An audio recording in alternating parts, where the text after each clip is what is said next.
Oh, oh my god. It's happened again. Sacre bleu! Yeah, but like honestly, at least this time I used face paint and didn't just use like 4 different eyeshadows to cover my entire face because, oh my god, that was a mess.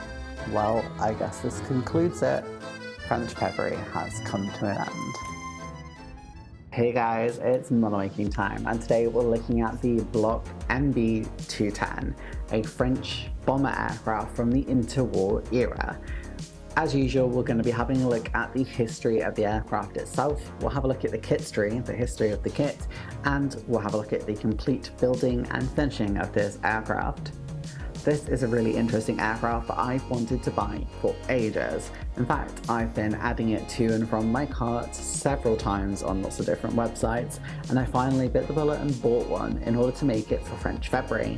This meant it actually replaced some of my Mac 2 kits. If you're new here, welcome, and this is the last video in French February for 2025, so yeah, time dating this, but not the last of any French February, because we'll be doing this again next year. French February is where I build French aircraft or French subjects that have either been in service in France or manufactured in France, and some of my other fellow content creators, including Model Minutes, Captain VFC and Fenris, have all taken part in this too. So make sure you're subscribed to me, but also them, so you can see their videos when and if they come out, but I think they've all come out already. So make sure you're subscribed to my channel so that you can see all my future builds, including some that will be linked to this one, but I'm not going to tell you how yet. Leave a comment down below as well. Did you know about this aircraft? I know it's not the most popular in the world, so some people don't even know it exists. Well, I guess the first thing we need to do is have a look at the history of the Marcel Bloch MB210. The Bloch MB210 was a French bomber aircraft that aimed to bridge the gap between the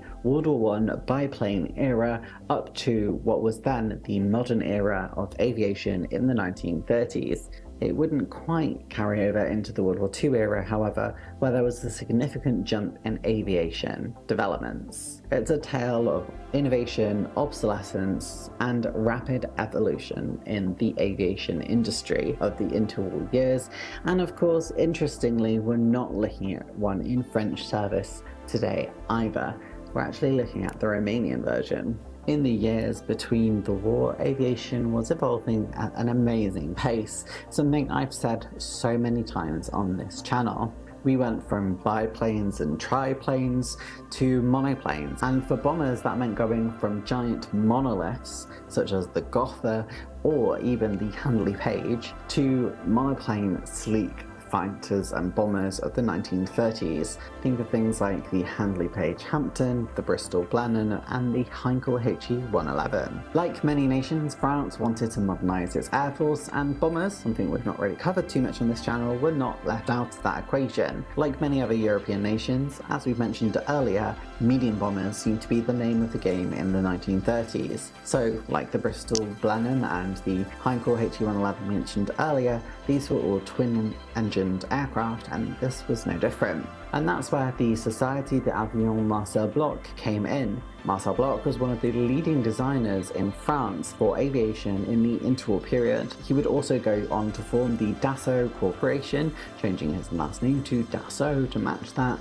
after the war had ended, leading the development of French fighter aircraft, but this time with jets and also jet bombers as well. But we're getting quite far ahead of ourselves. In the interwar period, Marcel Bloch also tried to conquer bomber aircraft. As we mentioned previously, these were twin-engined bomber aircraft. That's kind of the trend at the time, was twin-engined bombers, such as the Bristol Blenheim and Heinkel HE-111s we mentioned earlier. This aircraft was built to specification in the 1930s. This aircraft was designed to be a modern aircraft, a modern bomber for France, and it had a mid-wing configuration with retractable undercarriage. It also had a 4-crew configuration. It had 2 machine gun ports, sort of like the round spinning gun ports on the top and bottom of the aircraft, and also had a further one on the front of the aircraft as well. From my understanding, that front gun was probably manned by the bomb aimer and navigator, whilst the pilot obviously flew the aircraft there too.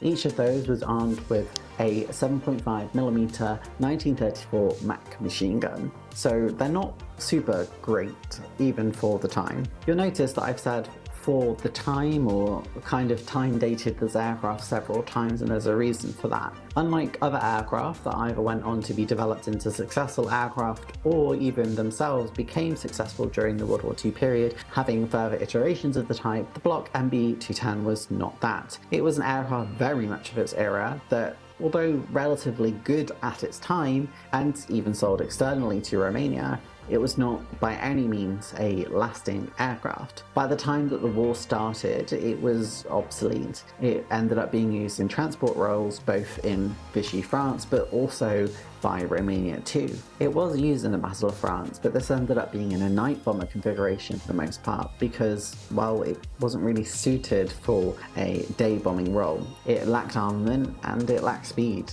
It just wasn't ideal for day raids. And add to that France did not have a really developed air strategy at the time, still thinking that low-flying bombing raids were great, leading to massive losses, hence things like the Brigade 693 not having the success that they probably should have. We've mentioned that Romania had ordered some of the type, and they did so to try and modernise their air force. They purchased 10 of these aircraft in the 1930s, but really by the time Romania had taken a more active role in the war, they were outdated by kind of other outdated aircraft that were in the Romanian inventory, including things like the Soviet-Maquette SM-79B. So these aircraft were relegated, much like in Vichy France, to transport roles where they were much more fitted. Marcel Bloch didn't really stop at this and did have some other bomber aircraft developed, including the MB130 and 131, and they also tried to build a 4-engined bomber, which was the MB162. This aircraft was comparable to the B-17, but, well, kind of like we've seen during the whole of this, it was not very well armed, although it was quite fast. There was one of those built in the end, and obviously it never saw wide usage. The 4-engined MB162 only had one produced, and that was in 1940, so it didn't really have any legs to stand on and wouldn't see any further development. But you can really trace the lineage back to aircraft such as the MB210. Well, now we've had a look at the history, let's have a look at the kit history. This kit was initially introduced into Hella's range in 1967, and this was followed by an even nicer boxing of the kit in 1979. It is in fact one of my favourite box arts from the 1979 release, not just of this aircraft, but perhaps of all time. It's just a very dramatic sort of night bombing style raid taking place, and I just think it looks really spectacular. It's not the release you probably see the most frequently though, and I'm sad it never made it to the Musée series release that we'll look at later. As Hella fell under the Humbrol umbrella, Humbrol had a release of the kit too in 1986, followed by a 1990 release by Smer. This was the initial Smer release, and there would be another one later on.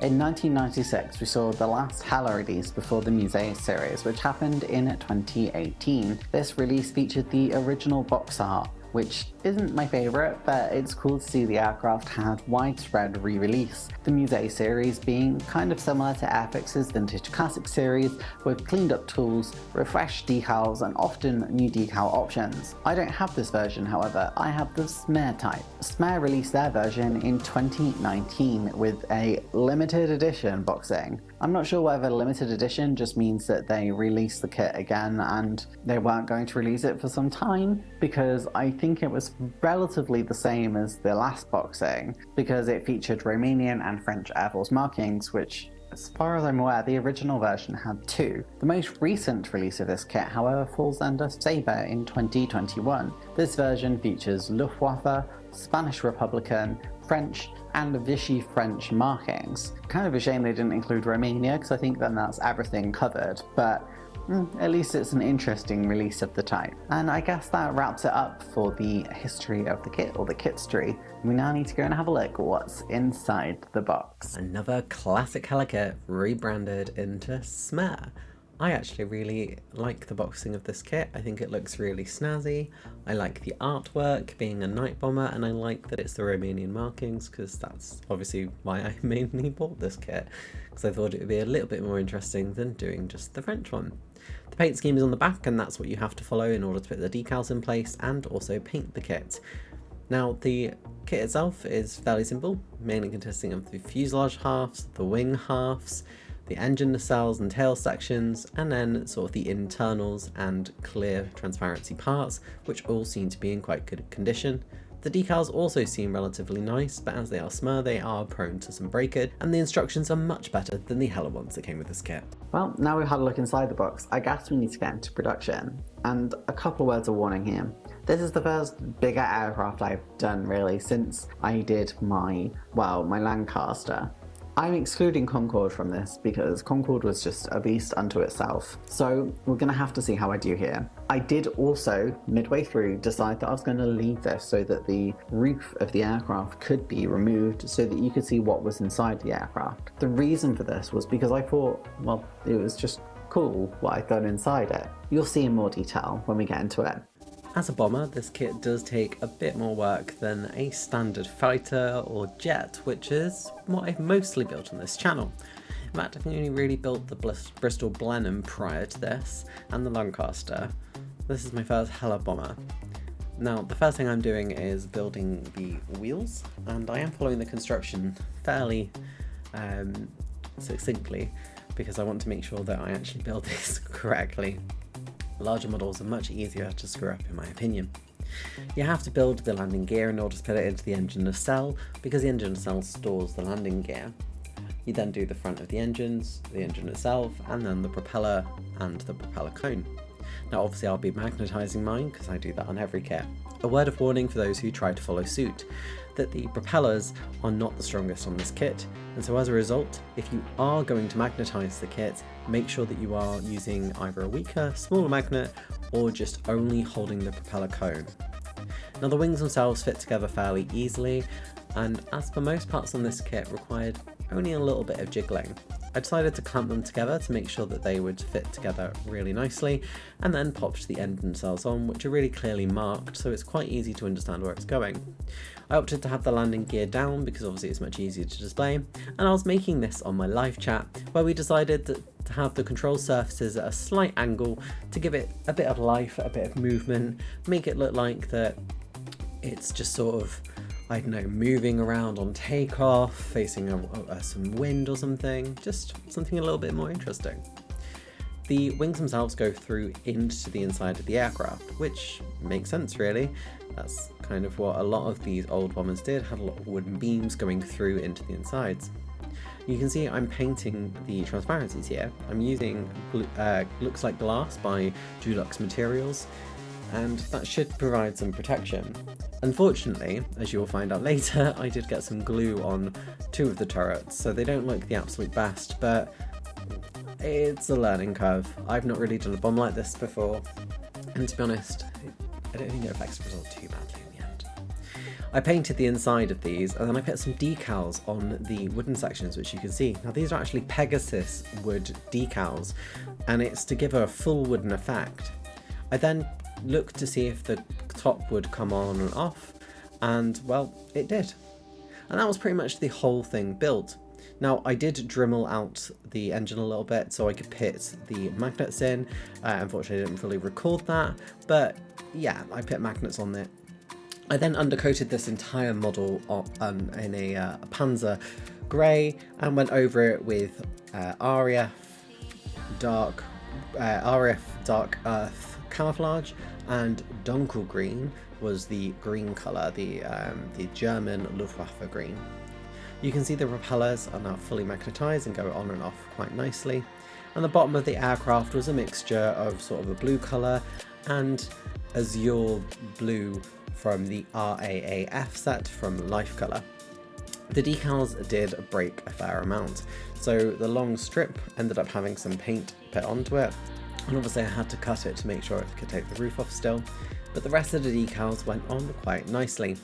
I had glossed the entire model first, however, to make sure that it did take the decals nicely. And you can see that I masked the entire model as well to make sure that none of the transparencies got covered. There was one transparency part missing, and it was one of the flat glass sections, so I did end up just using some glue and glaze to make that, which also I masked, and it was absolutely fine. These rear sections didn't end up working so well, however, and I ended up painting over these. I decided to do the yellow first because that seemed like the hardest colour to do, and then went over the other colours.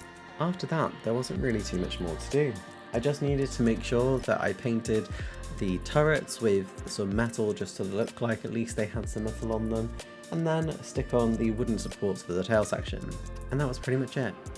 So, yeah. I did simplify this build process a bit just for the sake of the video length, and let me know if this is okay, but I've done this just to try and simplify it and make it easier to follow. I don't feel like you need to see me magnetising it each time, for example. Well, now that we've finished the painting, the building, the decaling of this aircraft, I guess we need to give it its chance to shine. I'm quite proud of what I did with this aircraft. I think it's quite unique. I think it looks great. I don't think you'll see many of these around, so I guess let's go have a look at the Bloch MB210 popping off.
Well, what do you think? I think I did a good job.